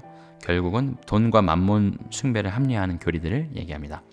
이들이 얘기하는 게 세계 7 영역을 정복해야 된다. 그러기 위해서 하나님의 나라 뜻을 이루기 위해서 돈이 필요하다. 하나님 너를 복주시기 원한다. 너의 꿈을 이루어주기 원한다. 구하라! 구하라! 선포하라! 이런 얘기들로 사람들을 미혹합니다. 자, 마지막으로 가장 생소한 분야일 수도 있는데요.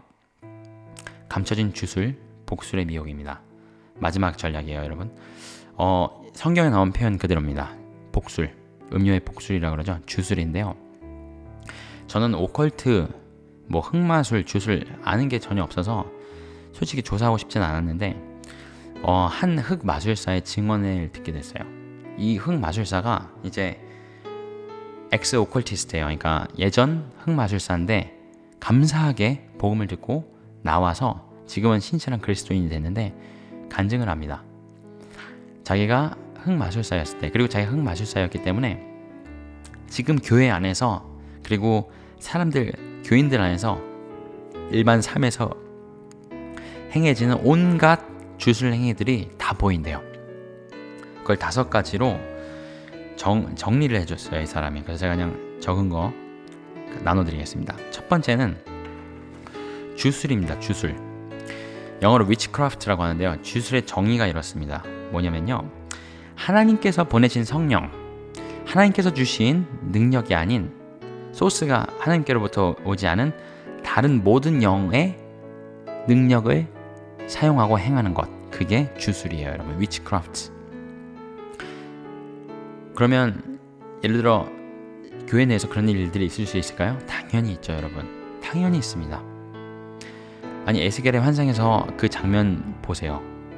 성전에서 온갖 가증한 것들이 행해지는데 사람들이 몰라요. 모를라요. 자기가 하나님을 예배하는 줄 알아요. 자, 두 번째, 심볼과 부적입니다. 제가 아까도 심볼 보여드렸는데, 부적은 잘 아시죠? 요새도 뭐 점 보러 다니시는 권사님 계실지도 모르겠어요. 장로님들, 집사님들. 근데 그런 얘기를 들었어요. 진짜 저희 가까이 아는 가정인데, 형제 한 명이 정말 몇 대째 이제 믿는 집안이고 정말 유망주였대요. 정말 신앙의 유망주, 모두가 부러워하는 신앙의 가족. 근데 모두 목사 될 줄 알았고요. 그렇게 부모님도 서원을 하셨고요. 근데 안타깝게도 권사님, 장로님 딸인가 권사님 딸인가를 만나서 결혼을 하는데, 이제 이 여자가 신앙이 없었던 거죠. 이 남자가 만난 여자가. 그리고 나서 얘기를 들으니 점을 보러 다니고 부적을 붙이고 목사의 길은커녕 신앙을 다 잃어버렸다는 얘기를, 안타까운 얘기를 전해들은 적이 있는데, 여러분, 보는 걸, 여러분 생각 없이 하는 거 정말 주의하셔야 돼요. 이니어그램이라고 요새 무슨 성격 유형 검사하는 게 유행했다고요. 저는 한 번도 해본 적이 없고 뭔지도 모르는데, 그 이니어그램을 하나 예로 들어보면, 그 이니어그램이 옛날 지금도 오컬트 흑마술사들이 쓰는 부적이랍니다. 하지 마세요, 이니어그램. 저는 뭔지 모르지만 하지 마세요. 그리고 수많은 이미지들, 아까 본 호루스의 눈, 피라미드 이미지 엄청 많죠. 달러에도 들어있고 온갖 것들이 이 세상에 가득합니다. 그런 심볼과 부적들. 그리고 점, 이건 제가 따로 설명하지 않아도 점집 다니시는 분들 없으셨으면 정말 지옥 갑니다. 생각도 하지 마시고요. 심지어 교회에서 오늘 하나님께서 너에게 주신 메시지가 있는 것 같다, 예언자 있는 것처럼 막 성도들 가네요. 내가 무슨 꿈을 꿨는데 막 그러면서 메시지를 들어보면 결국은 나의 유욕을 쫓게 만드는 그런 메시지들 너무 많아요. 거짓 선지자들, 예언자들 너무 많습니다. 거짓과 예언 조심하세요, 여러분. 그게 점치는 거랑 똑같은 거라고 이 전 흑마술사가 얘기를 하더라고요. 똑같아요. 그리고 황홀경과 최면이라고 적어들었는데, 그 인챈트먼트예요. 이게 이제 그 카톨릭 사제들이 많이 하던 겁니다. 그리고 이방 종교도 굉장히 많은데요. 뭐냐면 끊임없이 뭔가를 반복해서 외쳐요. 한두 문장을 노래로 외치던지 하여튼 외칩니다. 무슨 주술 외듯이 막 거의 방언이랑 비슷하게 외치던지 주문을 외우던지, 아니면 이제 노래로서 곡조 있는 걸로 끊임없이 반복하면서 최면 상태로 들어가요. 그리고 황홀경에 들어간다고 합니다. 제가 아까 설명드렸죠. 예배 음악을 통해서 지금 이제 그런 일들이 엄청나게 일어나고 있고요. 그리고 마지막으로 동방신비주의인데, 저희가 이건 조금 익숙한 것들이죠. 뇌호흡한다, 기공수련한다, 이런 것들 저도 한국에서 들어본 기억이 나는데, 이 중에서 한 가지 제가 오늘 좀 구체적으로 짚고 넘어가고 싶은 게 있어요. 여성분들이 열광하는, 심지어 크리스찬 여자분들도 많이 하시는 요가 있죠, 여러분. 여러분, 요가가 그 뒤에 숨겨진 의미를 아시면 여러분 절대로 안 하실 거예요. 말씀드릴게요. 그 신을 초청하는 자세들입니다. 그러니까 여러분 몸을 안테나처럼 만드는 거예요. 몸을 만들어서 귀신을 초청하는 행위예요. 요가가요. 여러분이 알든 알지 못하든요. 난 모르고 하는 거예요. 저는 그냥 운동으로 하는 거예요. 자, 여러분, 예를 들어 여러분 가운데 손가락 올리는 게 욕인 거 아시죠? 아시죠? 근데 이거를 어떤 이제 초등학생이 모른다고 한번 생각을 해보세요. 모르는데 주일학교에 앞에서 율동을 하는데 자꾸 가운데 손가락으로 이제 찌르는 장면인데 가운데 손가락을 쓰는 거예요. 그러면 알려줘야 될까요? 안 알려줘야 될까요? 알려줘야죠. 왜냐면 심각한 건 아니지만 보는 사람도 그쵸? 부적절하잖아요. 하다못해 손가락 하나도. 그런데 여러분 요가 자세는요 원리들이 담겨 있습니다. 그 쿤달리니 스피릿이라고 제가 전에 말씀드렸는데 각성이 일어나요. 이 무슨 중심의 각성 똑같아요. 뇌호흡, 기공수련 다 똑같습니다. 몸을 안테나로 만들고 이 안에서 그 뱀의 영이라고 제가 말씀드렸죠. 그 쿤달리니 그 힌두의 영이 그게 각성이 되는 거예요. 그러면서 그런 똑같은 황홀경, 굉장히 음란한 성적인 황홀경 같은 것도 경험하고요. 요가로 몸매 만드신다고요? 건강 지키신다고요? 여러분의 영혼이 파멸됩니다. 절대 요가 하지 마세요. 절대 하지 마세요. 자, 오늘의 결론입니다. 여러분 만약에 저희가 다니엘이나 에스겔 같은 선지자가 2020년에 이 땅에, 이 한국 땅에, 미국 땅에, 영국 땅에 어딘가에 도착했다고 생각해 보세요.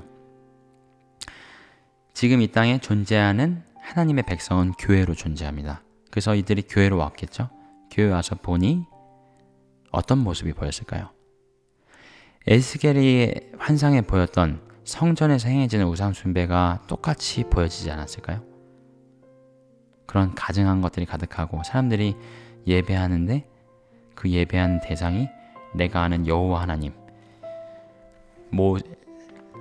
이 성경의 하나님, 진리의 하나님이 아니라 전혀 다른 신을 예배하는 모습들 발견하지 않을까요? 아니라고 말씀하실 수 있을 것 같으세요? 저는 아니라고 말을 못할 것 같아요. 오늘의 질문이 이겁니다. 내가 믿는 예수가 성경에서 말씀하시는 예수가 맞느냐 이거예요. 왜냐하면 이 감춰진 비밀, 오늘 폭로된 이 비밀이요, 이 큰 음녀, 큰 바벨론의 비밀, 이 요한계시록의 2장이나 할애해 가면서 온갖 이름과 하나님을 모독한 이름과 가증한 것들이 가득한 이 음녀의 비밀을 폭로하길 원하셨던 하나님의 마음을 알게 됐어요.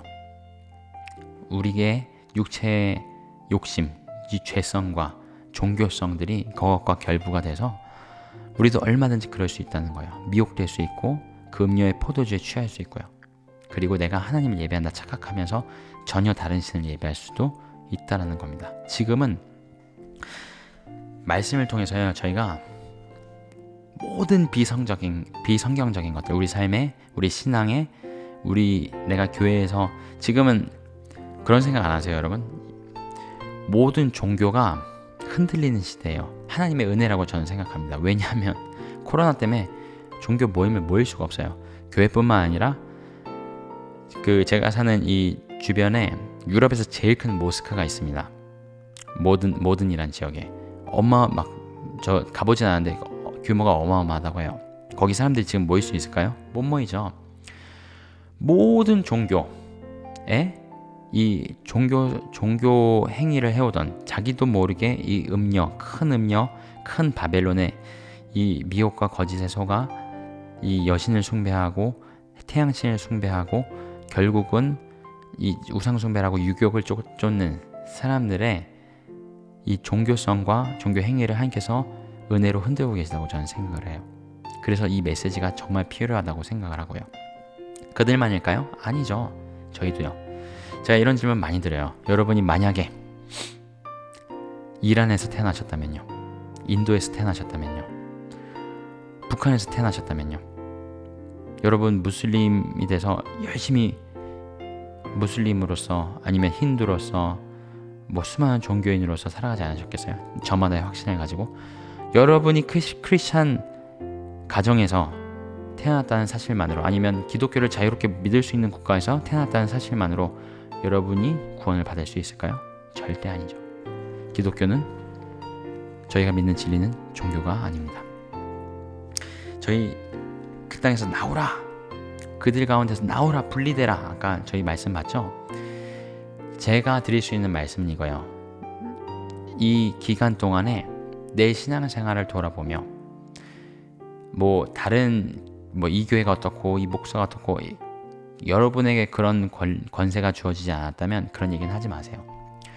여러분이 그런 권세가 주어진 자리에서 하실 수 있는 자리라면 가서 얘기를 하세요.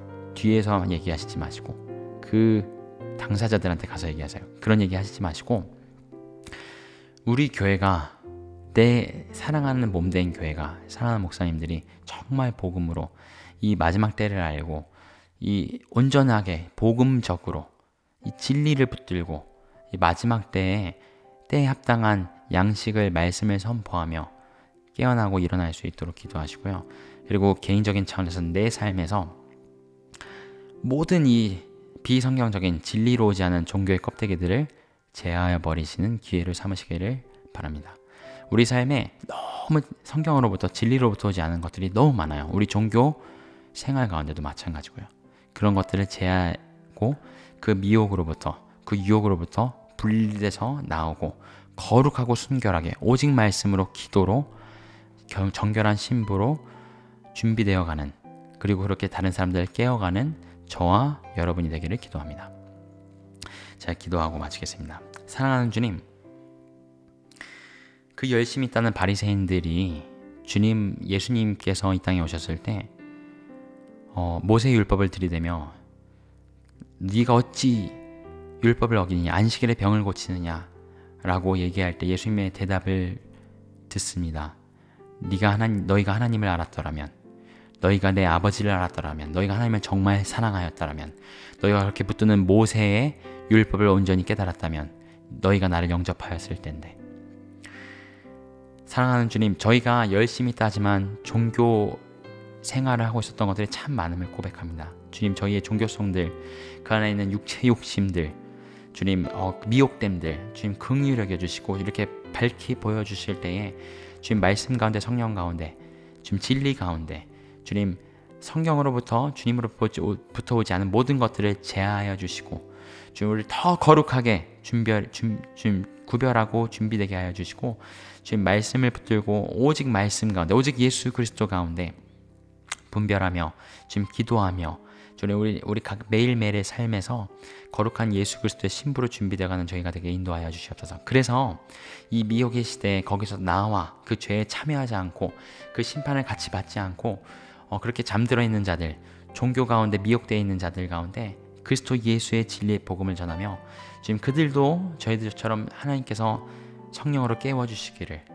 그래서 우리가 함께 즐거움으로 어린 양의 혼인잔치에 참여할 수 있도록 지금 저희 삶을 사용하여 주시고 그렇게 저희 삶을 인도하여 주시옵소서. 오늘 함께 하신 주께 감사드리며 예수님의 이름으로 기도드렸습니다. 아멘. 여러분 감사합니다. 오늘 종교에 대한 종교의 실체, 음녀와 바벨론의 실체 폭로는 여기서 마치고요. 다음 시간에는 우리가 마지막 때를 이제 살아가면서 매일매일의 삶에서 우리가 막 짐 싸들고 어디 도망가야 되는 게 아니잖아요. 나를 부르신 이 삶의 현장에서 어떻게 살아가야 될지, 그리고 가장 시급한 가족의 구원들. 그리고 저는 이제 세 자녀를 키우는 아빠다 보니까 우리가 자녀 양육을 또 어떻게 해야 되는지 이런 것들 하나님이 주시는 마음들이 있어서 하나씩 또 성경을 상고하면서 나누도록 하겠습니다. 오늘도 함께 해주신 여러분 감사드리고요. 다음 시간에 뵙도록 하겠습니다. 감사합니다.